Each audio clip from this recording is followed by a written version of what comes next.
Hello, everybody, and welcome to the first annual ever Rolling DDT Podcast under the BROAXIUM umbrella.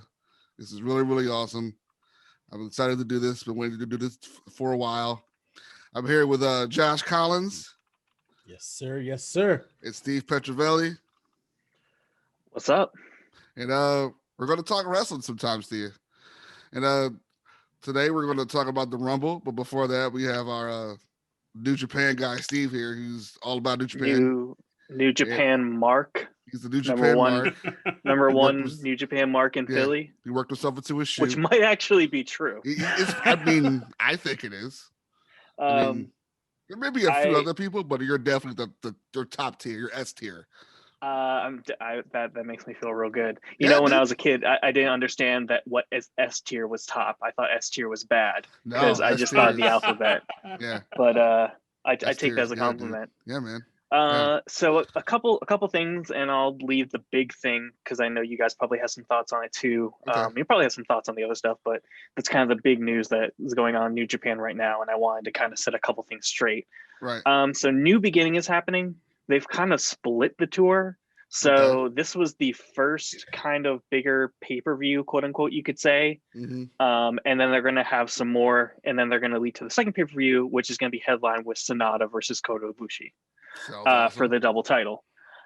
So the two matches that I kind of wanted to talk a little bit about that I thought, were kind of, the main event and the semi-main event. Mm-hmm. For those who don't know, Will Osprey during the G1 tournament turned heel. He started his own faction called the United Empire, is what they're calling it now. Okay. So far, who's in it is the Great O'Karn, who's a young lion who's just come back, who's their heater, their big guy. His finisher is like a claw choke slam. Oh, okay. I think Rowan does that. Yeah, Rowan did it. First person I ever seen do it was Kurgan. Yeah, but yeah. Oh, Kurgan. Yeah, Kurgan did it when he had Don Callis as his manager. When the Jackal was his manager. Yeah, I love the Jackal. Yeah. He was so good. And Cyrus the Virus. But anyway. Cyrus the Virus. So Cobb joined their stable, and it's funny how Jeff Cobb can go from babyface to heel by just putting a little hair in front of his face. The Superman effect. Legitimately, he goes from babyface. I guess he was like smiling a little bit. He right. do the whoo thing. But I love Jeff Cobb. He just puts the wet hair in front of his face and doesn't smile. He did it with Inner Circle. It works. It's scary. So he's kind of, I guess, another heater, but he's come in. B Priestley is a big part of it as well. Yeah, I've been seeing her on Instagram, like she's all over that. She's like as just as part of it as the other guys are, and it'll be interesting to see who else joins. That's finally awesome. Released a T-shirt. I'm gonna get it because I love Will Ospreay. Yeah. I'm excited to see him evolve this. I still think there's room to grow, but again, New Japan kind of lets you do your own thing, so it allows you to really grow into the character, and I think that's what will eventually do. So they've been kind of going after the third generation, which is like Nagata, as well as the two guys, Kenta Kobashi and Hiroshi Tenzan. Right. Tenzan took on O'Karn because he's Great O'Karn is Mongolian, and he's been doing the Mongolian chops, which is Tenzan's thing. Yeah. And they fought. Tenzan lost because the most hilarious move in wrestling, by the way, is a Mongolian chop. It's I like him. I love it. You clap the back of somebody's head, and it's great. Yeah, it's great. But the one that was really looking forward to was Osprey versus Kobashi, and then the last show they changed it to a no DQ match. So it was a hell of a fight. Osprey has taken away a lot of his aerial offense. He's grounded himself because it's too babyface. He's doing it selectively, and he's not like. He's just not. I don't know how else to say it. Like he's selecting it, being more like precise with what he's doing, but he's not really up in the air that much. He's still athletic and able to do some great spots, but he's not. He can pick and choose when to do stuff, and I think it will hopefully extend his career as well as it's hard. They always say the high flyers being being a babyface because they're doing such crazy ass moves that you can't help but be like, oh man, that was awesome. Yeah. And Osprey took that into account, and so he came in. They beat the hell out of each other. Kojima, a couple really good spots. Kojima got powerbombed to shit through a table. Wow. A Japanese table broke? Oh, dude, it exploded. They know so. Jeez. It must have really hurt. Let's see. Probably my favorite spot was Osprey had put like a ladder that was kind of split, so it was kind of just going between the two to the guardrail and that. Right. And Kojima hits him with the lariat when he's like kind of on the top rope, and Will does this crazy bump where he throws himself, like, so he hits and lands through the ladder. So it's really, so I loved it. Like the 90s? like back when they had like ladders, like stuff on ladders and stuff. That's crazy. That sounds like it had it flat, and so he clotheslined him and he just kind of jumped. But the camera angle was good enough. I mean, you knew Osprey jumped like it puts over, because it's his whole thing is the clothesline. Right. One last thing. Will Osprey led him at the elbow after he says, "I'm coming." I think it's "I'm coming, you bastard," after the chops. Right. He hasn't hit that in a while because he's. But I liked it. I thought it puts Will over as a more kind of ruthless character. He's trying to do this kind of maniacal character. I think he's overselling it a little bit much when he doesn't need to speak. Right. But I thought he's doing a good job. He has more room to grow. And Kojima, to me, Kojima might be one of the most underrated guys in New Japan. I think you can have a solid match with anybody, and especially at his age. The more I'm getting into New Japan, the more I'm becoming such a huge Kojima fan and watching the backlog. And that dude can still go. Oh yeah. Do you think this is like Osprey's like best heel work since like Chaos? Or I mean, I haven't seen a lot of his heel work. Okay. I mean, I think it's depending on what you want, what you're looking for this to be. He's not just being like dickhead Will, which he could be. Right. I think that's originally what they were thinking. I was just like, but eventually his kind of new moniker is the Commonwealth Kingpin. Okay. Which I dig. I just think, again, it reminds me a lot of Jay White. I think Jay White, when he first got the Switchblade character, wasn't entirely sure where to go with it. Right. But eventually, when he kind of more understood what the character was, that character became one of the best heels in wrestling. So, and I think you see those growing pains sometimes in New Japan. And I think that's why maybe as people don't get into it, because at the end of the day, you're in charge of your character. It's not like WWE where they say, this is your character, this is what you do. Yeah. It's going to be more polished because they've done that for you. Will's coming up with all this stuff on his own. He has to figure out how his new character is going to do promos. Mm-hmm. So it's actually exciting for me as a Will Ospreay fan to see him evolve, and also to be able to see this character become what could become one of the bigger heels in the company, you know. So and he said something in the promo that I thought was great, which he basically said he feels like he's been an abused dog because he's done so much for the company and he feels like he's not getting that respect back. Wow. And he's like, when you ignore, like when you have an abused dog, eventually they're going to bite back. And that's what he's doing. And so I really, I enjoy it. I think Will has, I hope they add some more people to it. I would love to see what happens when Robbie Eagles comes back, because he's my dude, and him and Will were a tag team that unfortunately died a little too quickly because of COVID. Yeah. But I'm interested to see what happens when he came back for Super Juniors, but there wasn't really anything that happened. But I'm excited for that. I would say anybody who digs, I would say anybody, this is probably one of the better Osprey matches when he's come back to kind of get over this character. So it's definitely worth a watch.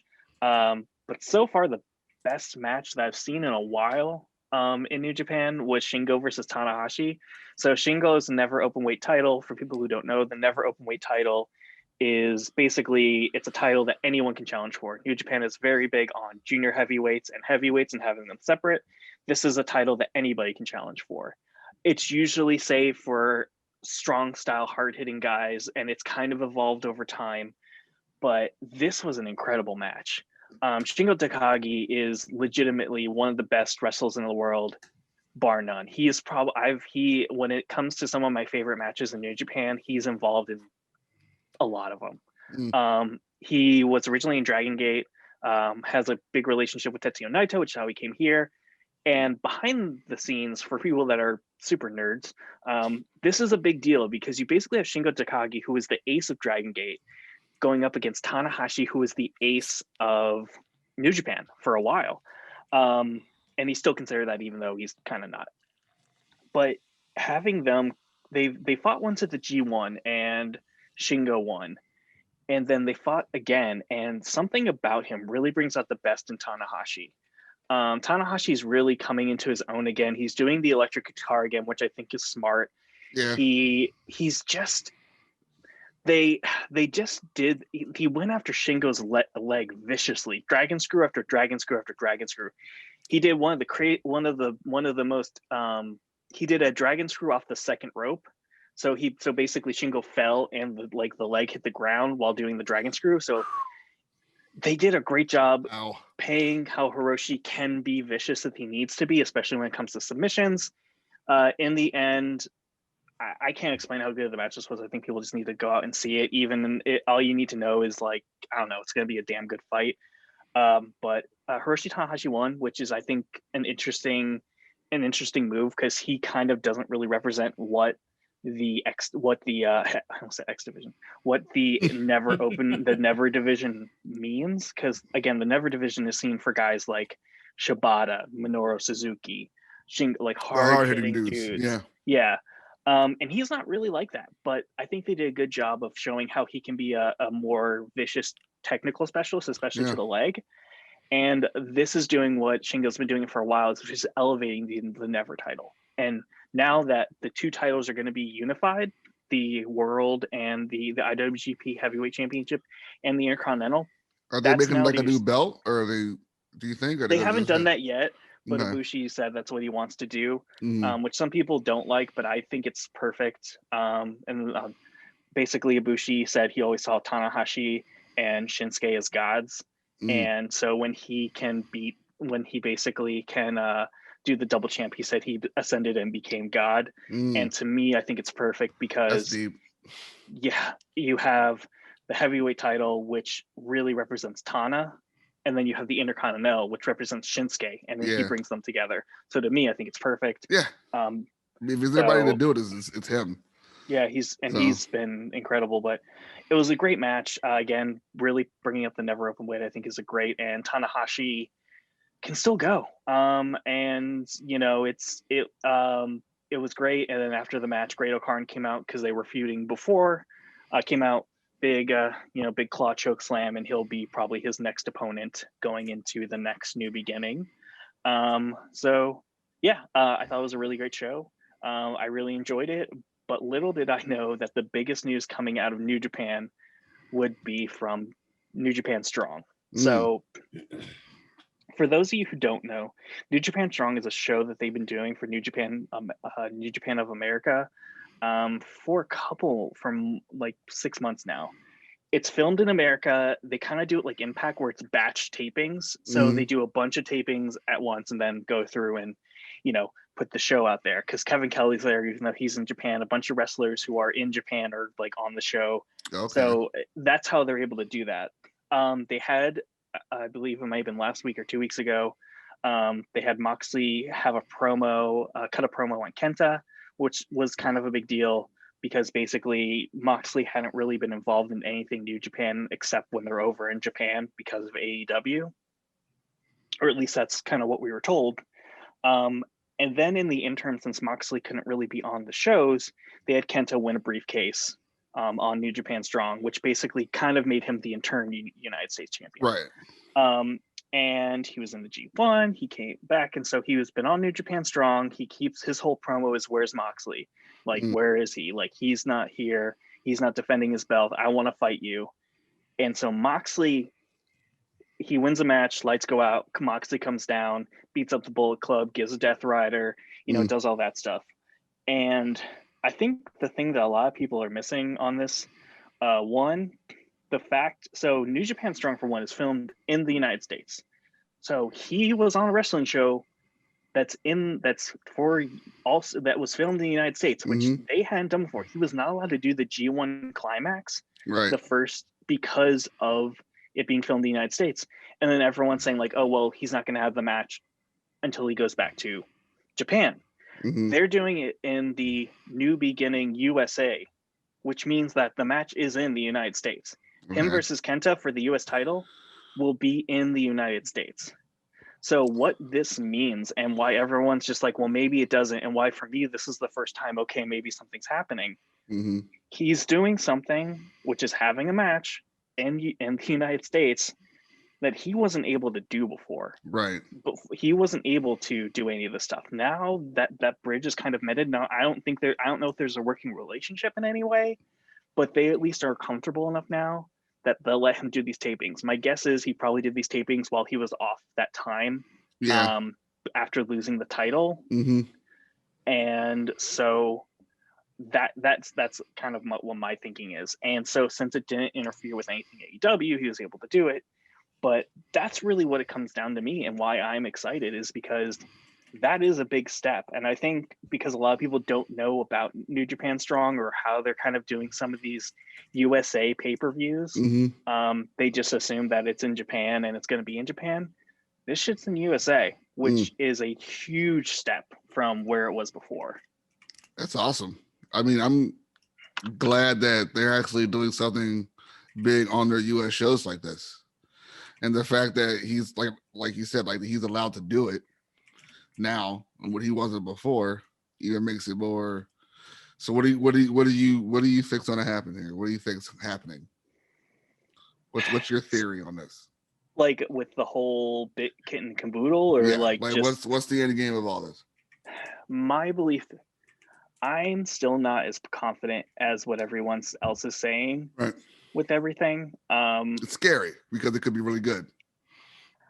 I think that because of COVID, they may have seen it as extenuating circumstances, and so he could have this match, drop the belt, and we don't see him until everything clears up. Yeah, I think if he wins or if he loses, might have a big indication on what's going on, as well as if there's any other type of angle that's set up during the time.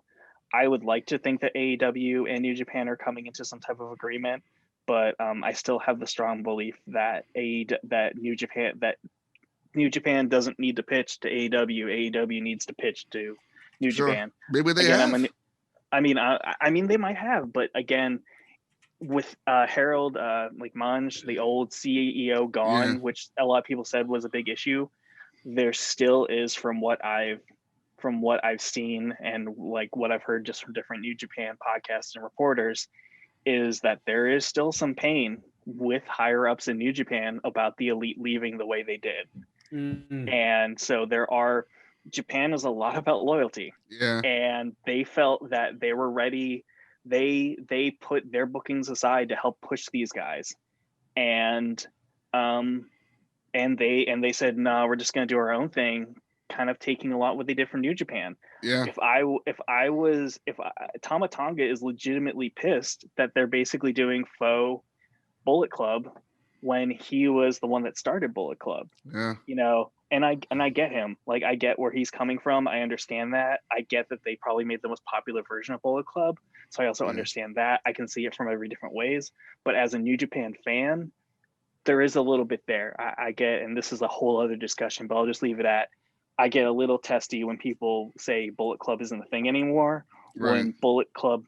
When I think after they left, Bullet Club became stronger than it had in a long time. But again, that's me as a New Japan mark talking. So, but that's kind of my view on the whole thing. And at the end of the day, New Beginning was great. If you just look for the Osprey, Kobashi, and the Shingo, at the very least, most people who are wrestling marks know Tanahashi. Watch the Shingo Tanahashi match. It's fucking great, and you'll definitely. It's just fantastic. Josh, anything ever involving Shingo. Yeah, I can tell you till this day. My friend, we went to a indie show. I think it was Dragon Gate. No, it was Dragon Gate, and Gargano cheated to beat Shingo. Until this day, I hold it against him. So I'm definitely looking to get back into New Japan. But I thought they had like a working relationship going because of all the stuff they have going on with Kenny and his whole belt collector gimmick and openly doing the New Japan stuff. I mean, Impact for sure, but I don't. Impact for sure. So there's a lot of kind of rumor and innuendo out there of what's going on. Now, the only thing that I know is that this has happened, but at the end of the day, Moxley has been able to work with New Japan. That was part of his deal. A lot of the big guys coming in had that as part of their deal. One of the biggest things that I felt actually really sad about when it came to John Huber dying is that he had the ability to go to New Japan, and he wanted to really bad. I mean, Brody Lee. Yeah. Bruiser Brody. They know him in Japan already.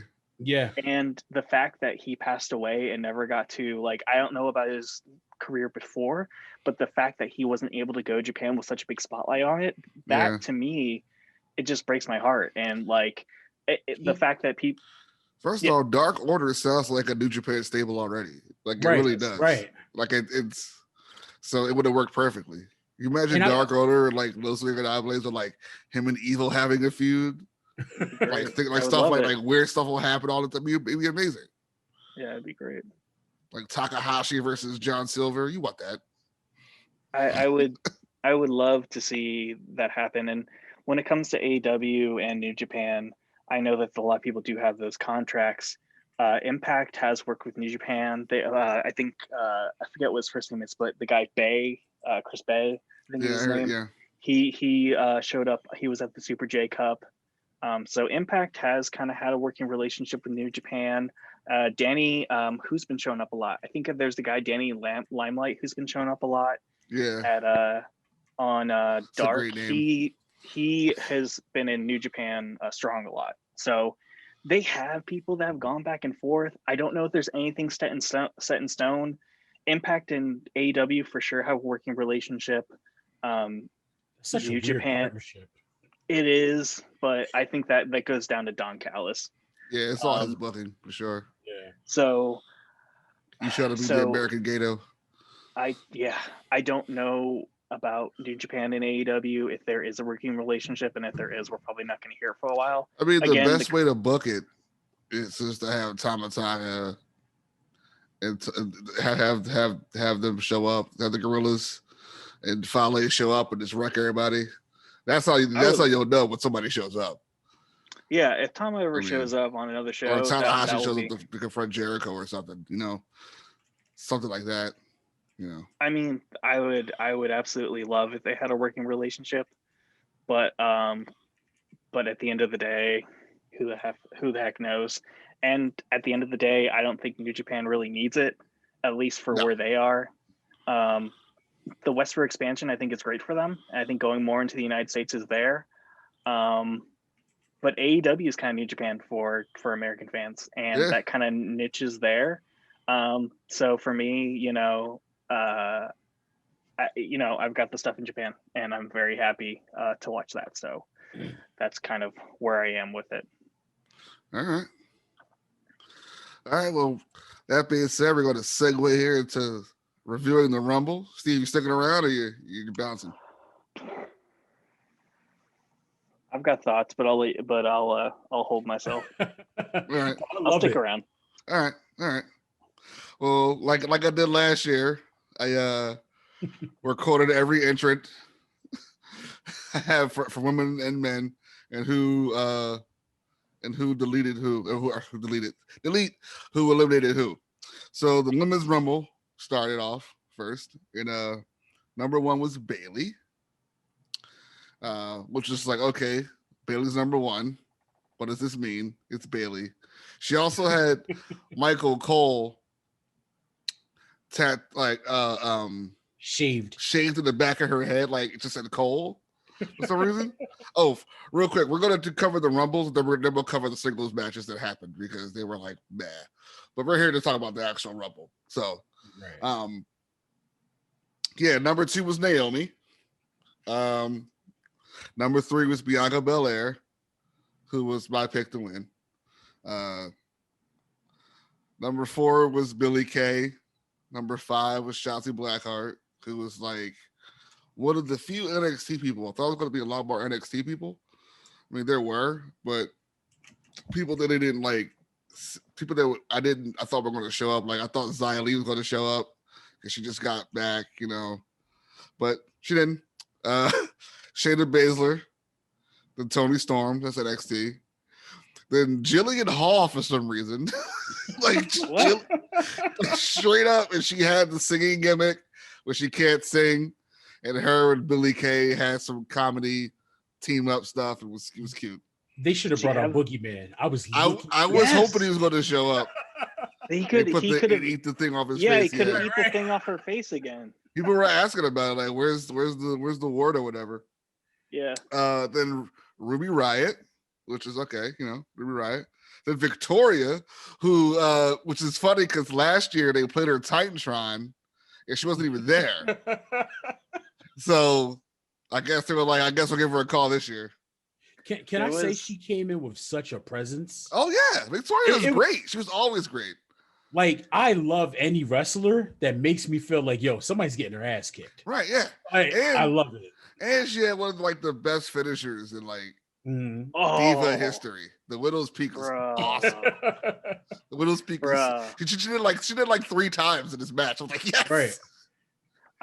I remember distinctly I mean, this is like in the before times where I was like, I wouldn't choose a Divas finisher, but I remember seeing that for like SmackDown versus like for SmackDown games, and I was like, I'm gonna pick that because you look like you're like fucking killing somebody. Yes, someone just got their neck broken.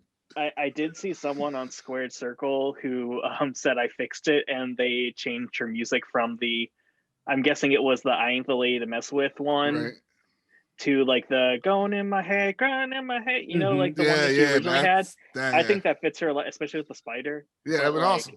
I love she's Victoria. The Black Widow, man. She's great. Yeah, she's so good. The number 11 was Peyton Royce with a theme that no one has heard before. Like we thought she was a brand new person. Like we literally thought, oh, this is a debut of somebody from the I thought it was like, here comes Eva Marie's new theme. No. We haven't seen Peyton Royce's entrance yet since she left the Iconics.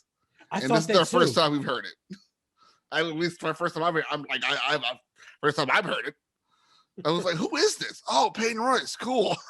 I was like, neat. Your music's cool, I guess. Then another NXT person, Santana Garrett, who's like, rarely even on NXT. Maybe she got secretly called up. You never know. Liv Morgan, another member of the Riot Squad, help out Ruby Riot. Tag teams usually help each other. They were doing that. Then Rhea Ripley, who is like my second to win, if my first didn't win. And I think she's officially called up because they said like last week, like she may be on Raw tomorrow or SmackDown this week. Please keep her away from Charlotte. Well, Charlotte gave her the rub. She got Charlotte's busy with Lacey Evans and her dad, so they can have that. Charlotte killed 3 pushes last year. Just keep them away from each other. Yeah, I hope so. We'll see.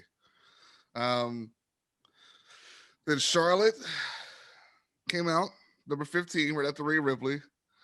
The Dana Brooke, the Tori Wilson, who's de-aging because she looks like she did when she was like wrestling. I was like, holy crap, is that a time machine Tori Wilson? Was she cryogenically frozen that we didn't know? That's how in shape she is. She was like, holy crap, it's Tori Wilson. Then Lacey Evans came out with Ric Flair's theme and had on the robe, and it's already stupid. It's like ruthless aggression bad. See, what makes when it comes to the backstage stuff is she had a whole gimmick focused on I love my husband, I love being the whole I thought about that. I'm a Marine, and then it's like, are you a face? Or are you a heel? Like, I don't know where to put you in my mind. I don't think they know either. They don't know what to do. Because they're saluting before finishers and stealing people's fathers. Like, what again, like Steve said, there's no time to have you work on yourself. You have to beg for it, like Roman Reigns. I just like Why would she bang Ric Flair? He's like, he doesn't look good. Of all like icons in wrestling, you want to jump the bones of Space Mountain. It's Space Mountain. You really want to ride Space Mountain right now? Like, is that where we're going? I could believe if it was Jay Lethal doing a Ric Flair that would be impression, amazing. And she wanted to jump on that. And it was like hypnotism. Blood easy, jump on. It is a jump on. Bro, you absolutely have to do a Ric Flair. I'm sorry. Yeah, a Ric Flair impersonation at some point. I'll do it. It'll happen. That's my line. Right? It'll probably happen. Yeah. She thought that she could mess with the 4 horsemen. Anyway, after Lacey Evans was Mickie James, returning Mickie James, she was said out loud to Charlotte. I've been waiting for this for a long time for some reason. Nikki Cross came out with her hair not in her face, so that was cool. Alicia Fox came out. It was dumb. Whoa, don't you talk about my baby. No matter how stupid that was. Man, hey. Then R-Truth being... She's a legend. Damn it. Then R-Truth being R-Truth comes down with his theme, thinking, not remembering that it's not the right Rumble yet. Jesus. And then, 24/7 shenanigans happens, and Alicia Fox becomes 24/7 champion, and then gets eliminated. Because duh. And then Mandy Rose comes out after Alicia Fox, who eliminates. I'll also have a list of who eliminated who, so I'll break that down too. But Mandy Rose comes out after Alicia Fox. The Dakota Kai, who's had a great year. Okay. Then Carmella, who's the rarity of having a title match and having a Rumble appearance in one night. Tamina, who Ripley had a cool little showdown because they're tall. It was cool. A returning Lana, which I think they're doing something with this, because she was like super serious looking and brooding and walking slow. And I kind of liked it for a second. Can I say one thing? Yeah. I was scared. Yeah, I was like, what's going on here? Because I was like, is she going to win? Because they're highlighting her heavily right now. Well, something's about to happen with another entrant we're going to get to. Then Alexa Bliss comes out. And because I realized this show was live early, so I knew they couldn't do any post-editing shenanigans of anybody getting set on fire or her transforming. But she came out as regular happy Alexa Bliss. It was about to turn into the Fiend, like the cameras thing we're doing our thing, and they were like, nope, can't have that. Which is pretty cool. It's like this one Rumble spot where oh, you guys do watch your own programming, she's crazy, so she has to get out of this ring as soon as possible. So that was cool. Then Ember Moon, who deserves everything, who's on NXT again, and she's in the tag team with Shotzi Blackheart for the Female Dusty Classic, and I hope they go far. She's doing Ember Moon stuff, came in, eclipsed Shayna Baszler right off the bat. It was great. Number 29, Nia Jax, Hurdy Hands herself came out. And then number 30 was Natalya. And I want to talk about Natalya real quick because I want to know, Josh, did you notice anything about Natalya? Is she preggers? No, she's not taking bumps for being preggers, man. Yeah, that would be a... Not preggers. She wasn't wearing black or pink. Huh. So, she was wearing gold and black, and I don't know why. I feel like, Lana was also wearing gold. So one thing I did pay attention to, there were a lot of blonde-haired women in the match, and we all know Vince loves blonde-haired women. Yes, I wonder if that was done, and maybe them highlighting the gold was to really draw more attention to it. I wonder if that was done to create the fear of Bianca ain't winning, bro.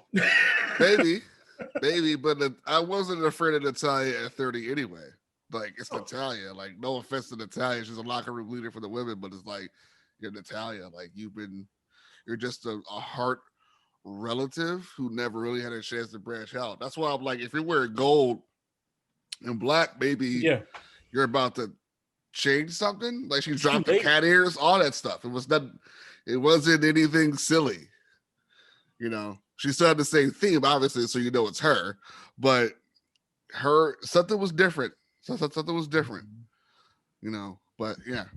So can I say this was the first Rumble in a while where you had like legitimate suspense.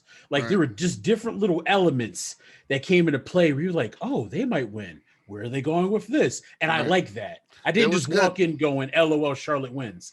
Right. People were so scared Charlotte was going to win back-to-back.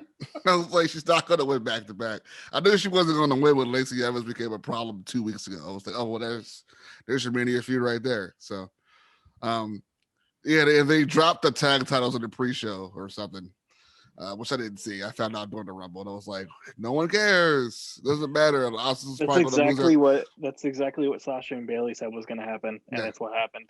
Those titles mean nothing. Right. Poor Asuka. And she's going to lose her title to Alexa Bliss at Mania, so get ready for that because Asuka's afraid of people now. Right. She was just spitting mist in people's face 2 months ago, and now she's afraid of Lady Fiend. Like, what? Like, if they ever it'll never happen, but they ever bring Kana to the WWE, then I'll start being scared of people. But it's never going to happen. Anyway, here's who eliminated who. Bayley eliminated Ruby Riot. Bianca Belair eliminated Bayley, Natalya, Charlotte, and Rhea Ripley. And Rhea Ripley and Bianca were the last two. Bianca won, eliminated Ripley. The Riot Squad together, which is Liv Morgan and Ruby Riot, eliminated Billie Kay, because of course they did. Shayna Baszler. Did her and Peyton interact at all? Mm-hmm. Yes, they did. They were about to do an iconic spot. Yeah, but they were in front of the Riot Squad, so she like kind of halfway did it, and then like it was actually a really cool moment. Billie Kay's great. That broke my heart. She is. Billie Kay is great. Yeah, she embraces her gimmick. It's like, hey, out resumes. She's great. Yeah. Okay, Shayna Baszler eliminated Shotzi Blackheart, Lacey Evans, and Naomi. Jillian Hall eliminated Billie Kay. Liv Morgan, Peyton Royce eliminated Liv Morgan.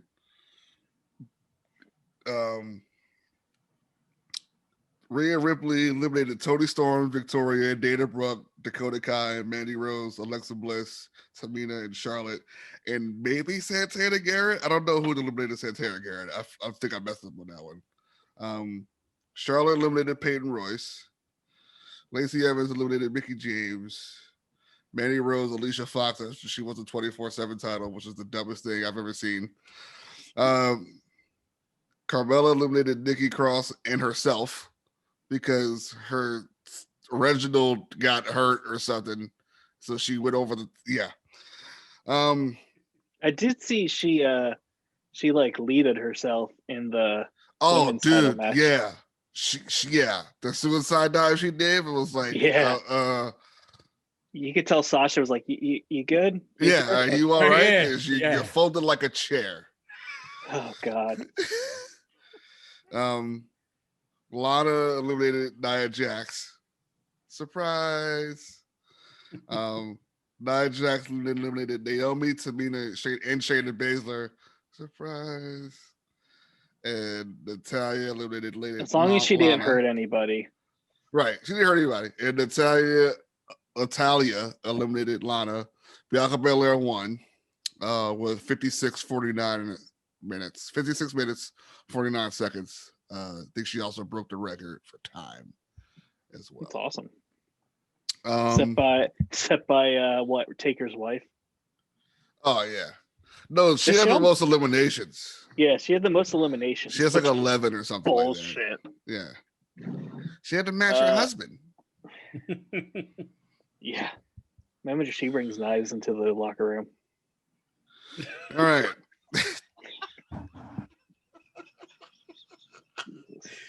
Like a real man. That's a whole episode. Yeah. By itself. Maybe a two-parter. So now for the men's. Number 1, you think you know me. Edge came out. Grandpa Edge, Uncle Edge, as everybody calls him now. Shaved his beard a little bit, so he looks a little bit younger. I was like, you look a little bit younger. What's happening? Number 2, Randy Orton, with the dumbest spot of the night of him hurting himself and being escorted out by referees because his knee don't bend right.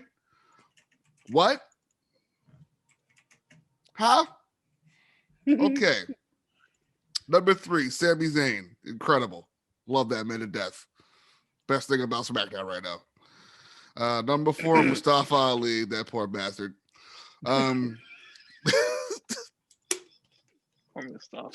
Just feel bad. Yeah. Number 5, Jeff Hardy. That poor old man needs to sit down too. Dolph Ziggler was number 6. My man Zigzag. That's how Booker T used to say. I'm like, it's not his name, that's his move book. Zigzag. And we'll talk about Booker T in a second too. Because Steve, I was gonna ask, man. We're gonna talk about that in a second. I saw something Bunny was trending, and I did. Oh yeah, we'll get to it. Number 7 is Shinsuke Nakamura out of the jumpsuit. By the way, he's back in his pants, like he's back to being full. Like King of he said on the Instagram promo that he's the king of strong style again. Yep. So this might get me to watch SmackDown again. Right. It's getting a lot better because I think Daniel Bryan has a hand in a lot of this stuff. Yeah, I'm not touching Raw. No. Don't do it. No. Don't touch Raw with anybody else's hands either. Number 8, who finally showed up looking like $1 million, Carlito. Holy crap. He was shredded. He looked great. Like he was shredded in glow. And I was like, damn, Carlito looks good. He came out and he didn't miss a step at all, man. He's so good. Apparently he has a suit role. I think it's gonna be an official or something like that. Number 9, Xavier Woods with a really dope Bernie League inspired trunks. Number 10 was Big E with the same gear on. Number 11, John Morrison, the most vanilla man in wrestling.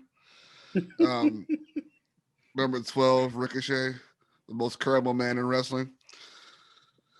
Number 13 was Elias, who has the best gig in wrestling. All he has to do is strum a guitar and take a couple bumps, and then he gets paid a WWE contract. Don't knock the hustle. Cool. Number 14, who I think is also called up, Damian Priest, who was supposed to debut 2 weeks ago as well. From what I saw, because I wasn't watching, but I was keeping a track of entrants and who was eliminating. It seems like he eliminated a lot of people. So he did. So we'll get into that that's too. good. That's good. Yeah, he did a great job as a guy who may still be in NXT. That's why I think him and Rhea are here, because there's NXT with a lot of eliminations between the both of them if they're still NXT. Because I think Rhea got written off by Raquel Gonzalez 2 weeks ago anyway, because she won that feud. So she got she got powerbomb through the stage table. Yeah. Oh, she got Muhammad Stage. Hassan. No, I think it was a stage. I think one of those. Okay. Number 15 was The Miz, who's the second most vanilla man in wrestling. Number 16 was Matt Riddle, who was amazing tonight. Him and Daniel Bryan had a lot of fun stuff to do. That may be a match at Mania, but I doubt it because one's on Raw, one's on SmackDown. But we'll see. They'll probably make up some rule some cross-brand invitational. It's the same company. You don't have to say I'm going to Raw this week and then explain it to the audience and the commentators. We know where you work. It's the same building. I thought that Survivor Series was the one time a year that Raw and SmackDown compete against each other. I'm going to come to your house. That's all I'm going to do. I'm going to come to your house. Number 17 was Daniel Bryan, who was my pick to win. I was hoping. He had a great showing. It's Daniel Bryan. Right. Yeah. Number 18 was Kane, who was celebrating his 4th decade as a Rumble participant. Can I say one thing? Yeah. Who was it? Who did they say was about to pass? They're like close to passing. Dolph Ziggler is like one Rumble away from tying Kane or passing Kane, and Kane was like, "No, you don't." No. I'm Glenn Jacobs, sir. DDS. I've got a certain thing to say when we get to a person that, again, I didn't see, so maybe you guys will prove me wrong. But there's someone that I saw that Kane eliminated. I'm not very happy about. I don't have who Kane eliminated here. I messed up on that too. Yeah, I'm trying to remember because he got somebody out of there quick. I saw he eliminated Ricochet. Yes, he did. Yeah, that poor man. I could go on a whole tangent. Ricochet is one of my favorite wrestlers in the world. I believe he's one of the best wrestlers in the world. Yes. And the way he's being treated because he can't cut promos. It's so dumb. It makes me, this dude should not be where he is. Like, because it's not even just he can wrestle. The dude has the it factor. They just don't care. I don't know. It's just, I don't know. Like there's a lot of things I could say about Ricochet that he's just totally being underused, and I hope that he gets out of there. There's been rumors of what's going on or not. I just hope that he gets out of there, works for AEW and New Japan, and like that's it. He needs to go someplace where he can shine for sure. Mm-hmm. Number 19, Steve's favorite wrestler in the world, King Corbin. Fuck that guy. Number 20, the new Eugene, Otis. Oh yeah. He's really good. He's really good. I'm in love with that man. I want to be his friend. So I'm not disagreeing with you. Like, I want to hang out with Otis. Like, his Instagram is incredible. Like, I would go drink. Incredible. And follow Chad Gable's Instagram because they are roommates, and that should be a show. And they spot each other on weights, and like Otis is the motivation. Like, that's how he really talks. Like, that's how he really talks. Oh yeah. Oh yeah. Number 1, yeah. For the bird. Number 2, yeah. Please follow Chad Gable. Just listen to Otis in the background. It's just the best part about Instagram right now. Okay, number 21, Dominic Mysterio. He's young. Number 22, Bobby Splashley. Hold on. You're not gonna skip over Dominic. He got King Corbin out of there. He did get King Corbin out of there. You. I was like, thanks, buddy. Number 23, the Hurricane. If you redid his Austin Triple H spot with Big E and Bobby Lashley, and they gladly picked his old ass up and threw him over that top rope. Oh, way too hard. Thank you. I thought I was like no shade. I'm like, Shane, please. You cannot take this bump from Bobby Lashley and Big E. Yeah. Oh, you're doing it. Okay. I saw the bump, and even I was just like, oh no. Right. That was a lot of humanity that threw him over those ropes. Now, something weird happened that really made me mad. It doesn't make any sense. AJ Styles' bodyguard eliminated 2 people. Yeah. And they counted it. So I'm counting it as AJ Styles doing I saw that. I saw right? I saw it on the Wikipedia page, and they put the guy's name. Omos, and I thought they legitimately spelled someone's name wrong. No. And so I clicked on it, and I was like, wait, did they spell someone's name wrong? And I was like, oh, it's that guy. And I was like, wait. And then I just said it's fucking WWE. So AJ Styles eliminated Big E and Rey Mysterio and somebody else. That doesn't count. They said in the Rumble before it doesn't count. Listen. Oh. Let's just say this is alcohol. What are the And they're rules? drinking a lot of it. They constantly change the rules, and I hate it. Yeah, they change the rules to fit how they want things to go, and it's very silly and dumb. Rey Mysterio was number 26. Sheamus came out at 27, the lucky spot. He was on fire. Cesaro was 28, should have won. And the returning Seth Rollins was the whole everybody and their mom called. And number 30, who was the only person that's left, Braun Strowman. I think you missed one person. Who did I miss? Captain Charisma. Oh my God. Number 24 was Christian, and holy crap, was that amazing. That was to really see Edge good. and Christian together again. Did they do And the Christian was Final Four. Christian, Edge, Strowman, and Seth Rollins were the Final Four. Yep. Did they do the 5-second pose? No, they didn't have enough time. That sucks. They're probably going to do it tomorrow. I did see his entrance. He looked old. Like he looked older than Edge. He's like, I'm about to take a bump. There we go. That's what he was like. He's like, oh, and it's so weird him doing the whole peeps thing with no crowd. And it's just like, who you looking at, buddy? I'm looking at the LCDs, baby. Like, yeah, 720p. Get that blue light in me. Yeah, right? Wasn't there something about new cameras or something that I saw on There was a drone. Vanguard 1 helped out for Owens and Reigns, which is a really good last man standing match, actually. I was kind of surprised. But the finish was good. The whole well, not the finish, but the spots were good. There. Can we talk about the entrance cameras? Because it was throwing me off. Yeah, they have this new pixel technology they did for Victoria. Mm-hmm. Because it's a comic book themed pay-per-view. I didn't like it. It's stupid. It looked like, I was like, are they using a green screen? It was really bothering my eyes. It was somebody's screen. It wasn't their screen. It was big dumb. That's what it was. I like it when they have the big dog head come out, because that way you know he's the big dog. But it's not a big dog anymore. It's just him screaming as a giant and on a shirt saying head of the table. It's horrifying. Is he doing like 70 feet tall? I'm like, why is there a giant Roman Reigns? So watch little Roman Reigns walk outside. Like, you can't find this man a logo yet?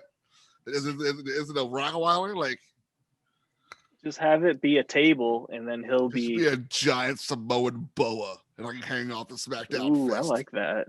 It's actually clean. Yeah, but but that's way too creative. Sorry about that. So who eliminated who? Who? So let's talk about the Randy Orton bullshit first. Randy Orton. Oh, Jesus Christ. Everybody's favorite wrestling heel, Randy Orton, the man that won't go away, the man that isn't good enough to be an actor. That's why he's still there. Oh, it's true. Yeah, I'm not going to take this Viper slander, okay? You're going to take this Viper slander, dude. This dude needs to sit down. Oh my God! At least he puts other people over. Sometimes, now, sometimes, but he's still exhausting. Now, man. He's still very exhausting. Anyway, Randy Orton's in the Rumble. What number was he? 3 for some reason? No, he was 2. And Edge met him at the ramp because on site. They're like, I hate you. So Edge is beating him up, and they're fighting for a while on the outside before the bell rings, which the bell shouldn't ring in the Rumble.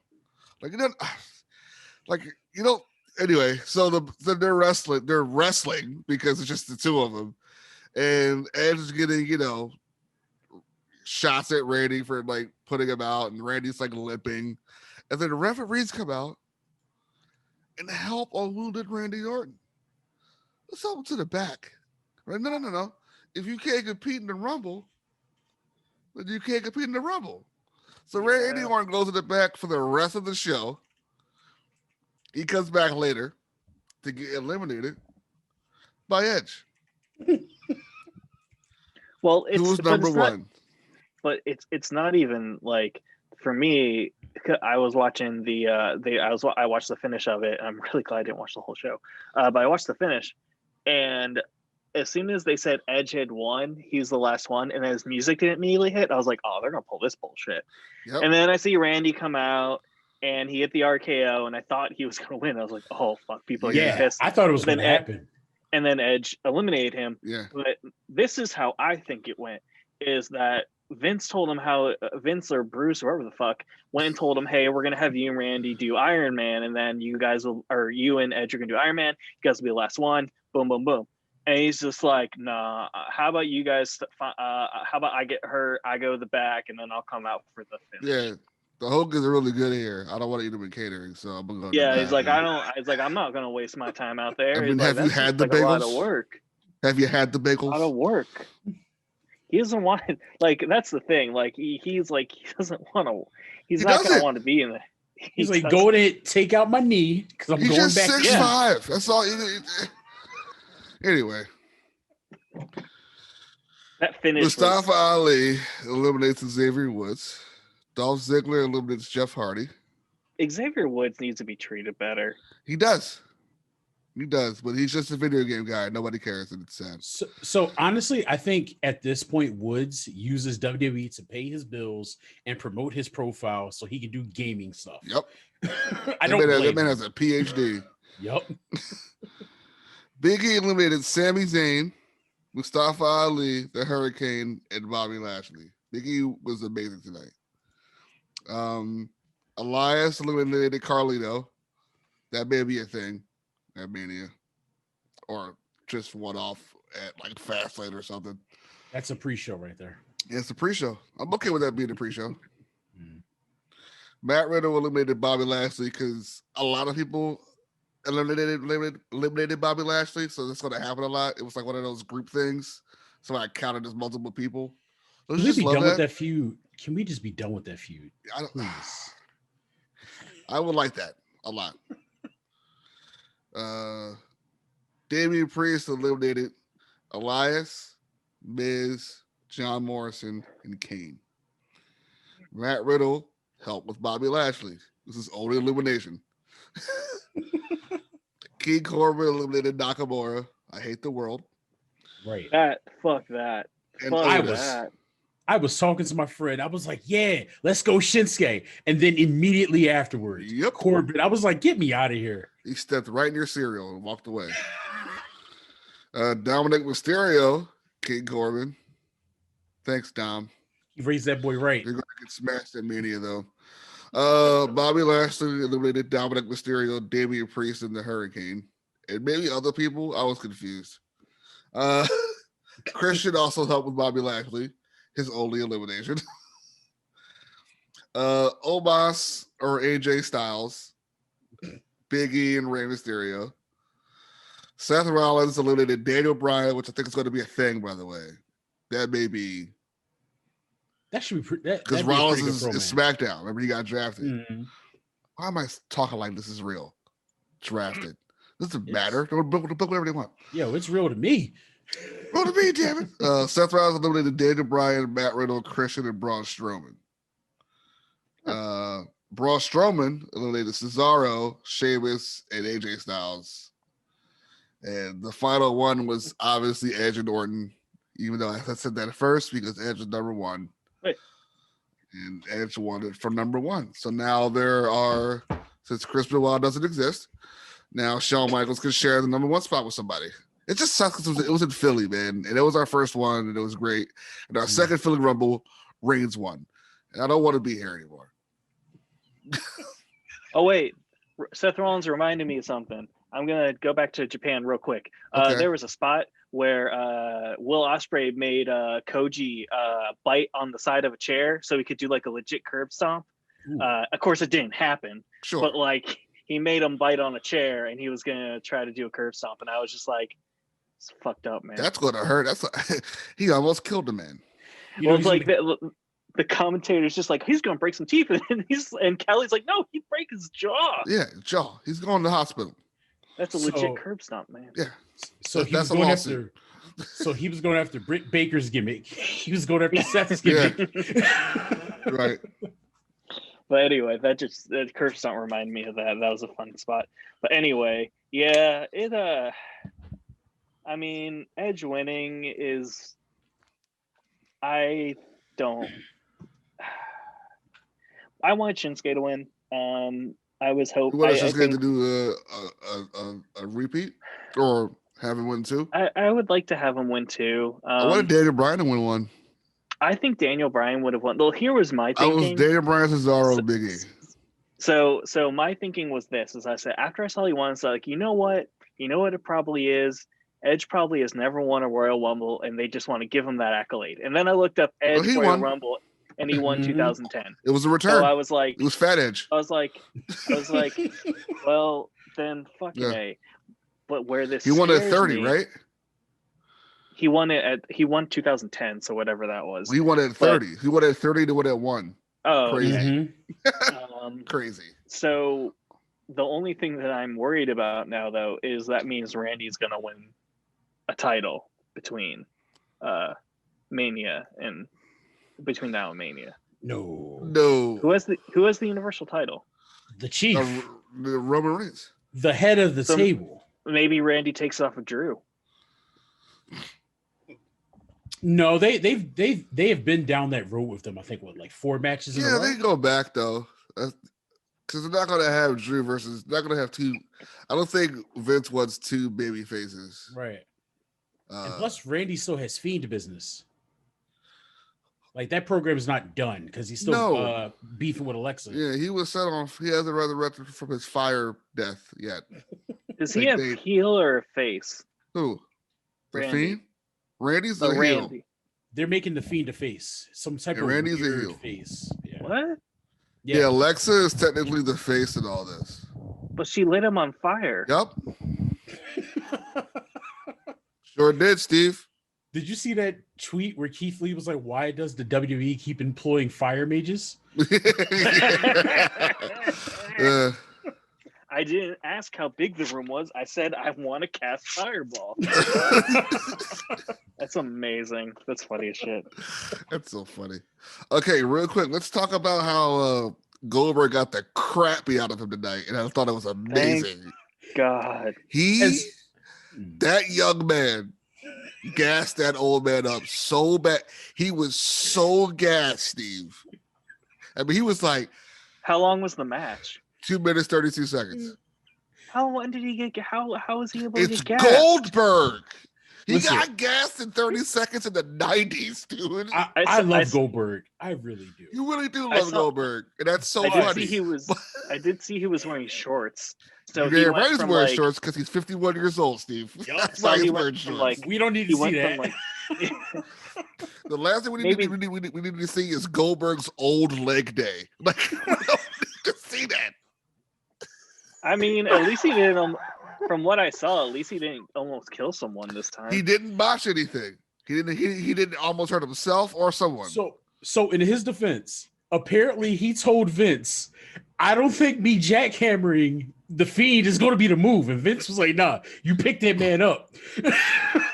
He was like, and when you're done, I want you to brain buster the shit out of the Undertaker, like as hard as you can. He even said, I don't think I should be picking up the Undertaker. Do it in like another country. Can you? Where the medicine may be sketchy. And also where it's 110 degrees when you walk out and you're plus 50 years old. Vince is like, look, I want you to watch some Misawa and Kobashi matches. I want you to dump him on his head. And just then see what they do and do that. Yeah. And then Taker was like, I'm going to spike you for fair measure. He was like, you're not just doing that. Welcome to All Japan. Bruh. Jesus. He got dangerous Cade. This is exactly what happened to that man. Can we talk about how the older you become as a wrestler, the more meteor you get for your finisher? You just go right into it. You got 18 SmackDown stocked. You just spam with R1. You just spam with R1. This is easy. How many times are you going to jackhammer him but then have him kick out? That was cool though, because Drew was like kicking out of things that other wrestlers before this match should have been doing. like Kevin Owens could have easily kicked out of the jackhammer. Look how big Kevin Owens' stomach is. You didn't kick out of the jackhammer, dog. Like the spirit should not be bothering you. I feel like he had to have won, because I feel like if Goldberg would have beaten Drew, people just would have turned off the pay-per-view. Yep. Well, remember, Drew, they sold it well. Drew said Goldberg has a new streak going. He comes back and he takes New Stars titles. Yep. He's like, that ain't gonna be me tonight. Mm-hmm. He blew that man up before the match started. The first move he did was a spear, and I was like, Goldberg's blown up. Oh, did he pull like a William Regal where he's just like, I'm gonna show people he can't wrestle? Well, Drew speared him first, and I was like, what? Awesome. and then pins him. And then Goldberg does the barricade spear. And I was like, well, goodbye, barricade. Nobody's doing that for the Rebel spot. And then it was another spear, kick out, jackhammer, kick out, Miss Claymore, kick out, Miss Claymore, pin. Okay. Yeah. Can we talk about how that spear through the barricade? It took my man a second to get up. Yeah. He was like, I need to go home. He was like, I am here right now. Was he the was check like, worth it? The awakening was like, I'm so glad that people are not here. Like, it's exactly what he had on his. He had to be like, man. And there was some folks here. These boos. I'm like, Goldberg. I mean, when he got up to like shake Drew's hand, and Drew's just standing there chilling because he's like a young athlete at the top of his game, and Goldberg's like,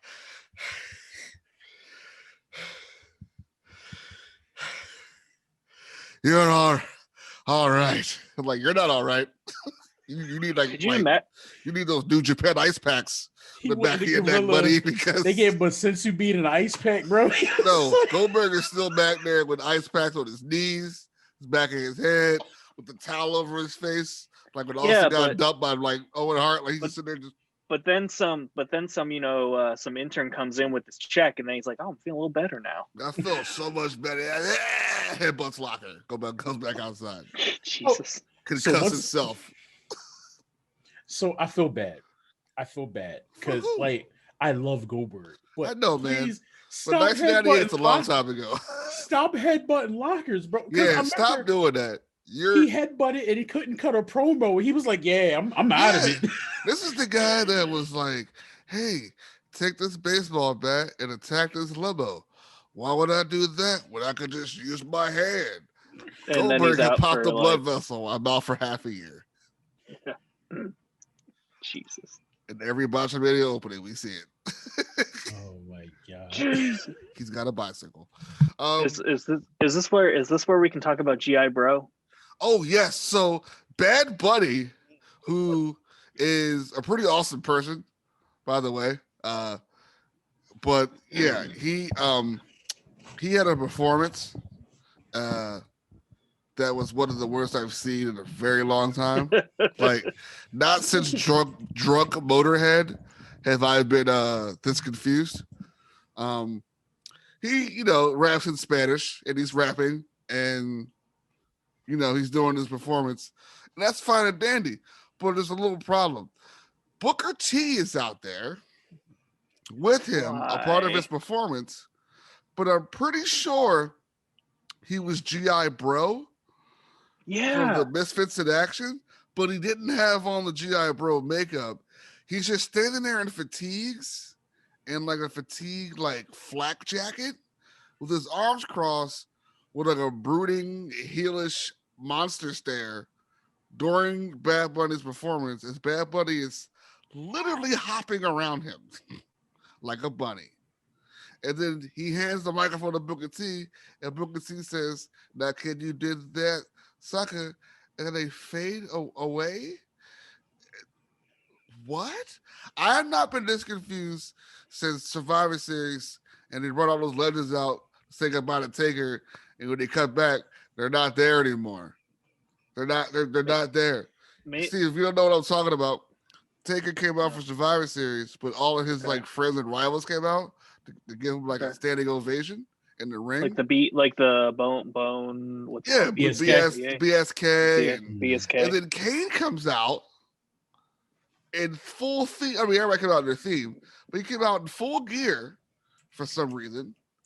So it's like Kane's standing next to a normal clothed Godfather, with his mask on, bro. Mask on, glove, everything. I was like, is Kane about to do a spot? They fade away. They come back. Taker walks out to his slow entrance to a ring full of no one. And I was like, well, where were the guys? I mean, there was bullshit. 8 people in the ring. Steve. Nah, that's not what they should do. You have Taker come out. You have everyone cheering. Like how you did for Flair. Yeah. Leave the memories alone. Yeah. That whole shit. Where Stone Cold come out, do this. Have some Creed song play for some reason. You know, man, look at this graph. But something. Like, Jesus, and then he goes out and does a Joe Rogan podcast, and everyone immediately hates him. Oh my god. Oh, don't. Oh, yo, you know what? We're gonna talk about that real quick. We're gonna have to wrap it up. Even though I'm skipping Sasha and Carmella's match, which is kind of okay. It was there. It was there. Were there any matches? Were there any matches outside of the Rumble that like are worth watching? Oh, Roman and Owens. And Owens was fun. They beat each other up. And you want to laugh over being gassed. You can do that too. It's really quick. that's also like 3 minutes long. So that's you could make a hot pocket and then it'll be over. It's like the Kofi Kingston match. I was able to watch the whole thing on Twitter. Oh, it was like a GIF. It's a GIF long. I was so mad. So here's the thing that. Okay. The wrestlers know that Joe Rogan doesn't like pro wrestling. Like, they know this because he's often talks about how he doesn't like pro wrestling because it's staged. So when other pro wrestlers go on there, I think Jake Roberts is on there once. And I don't think DDP's been on there yet. But Jake Roberts is definitely on there. And his interview was great. And Taker was on there, and I think these guys try to impress Joe Rogan with weird road stories from the past to make wrestling when he was growing up as a child, not as an adult, with child eyes, as these hard-hitting dudes, which a lot of them were, but the whole like guns and knives in the bag thing. That was probably a couple of guys. I can see Haku with a knife in his bag. I can see Holly Race with a gun in his bag. But I'm not saying everybody. I'm not saying people of the new generation era when you debut this Undertaker are walking around with like straight razors. I think like they got more in trouble for drugs than they got more in trouble for weapons. Nails had probably a knife in his bag. I mean, the man's name is Nails. He's a big boss man villain. Big boss man definitely had a gun. Did not. In his bag. 100%. Yeah, he had multiple guns. But like, I think these. That was like I was saying this to Wing actually. I was like, because he's a big Rogan fan. I was like, dude, if you want to impress Joe Rogan with pro wrestling, show him New Japan Pro Wrestling. Yeah. There's weight divisions. People actually are snug and stiff. You're not surrounded by silly storylines. Show him wings. Show him UFI, or UWF, UWFI. Show him shoots. Yeah. Like show him legit shoot style. He talks about Sakuraba all the time. Minoru Suzuki can legitimately kill someone. I was like, just show him Suzuki and don't show him Taker hatching from an egg. Like I was the Eggman. I was like, he doesn't care about that dude. I think for me, it's a generational thing too. Like I don't know how many people know. I know Roke does, but I write comics, and the difference I see between my generation of creators and even the generation before is extremely different. The generation before was everybody out for themselves. You look out for your own. You take care of yourself. A little bit of even like the most machismo you can get out of a comic book writer, but it was really about taking care of yourself and kind of going from there. A lot of like the image kind of stuff.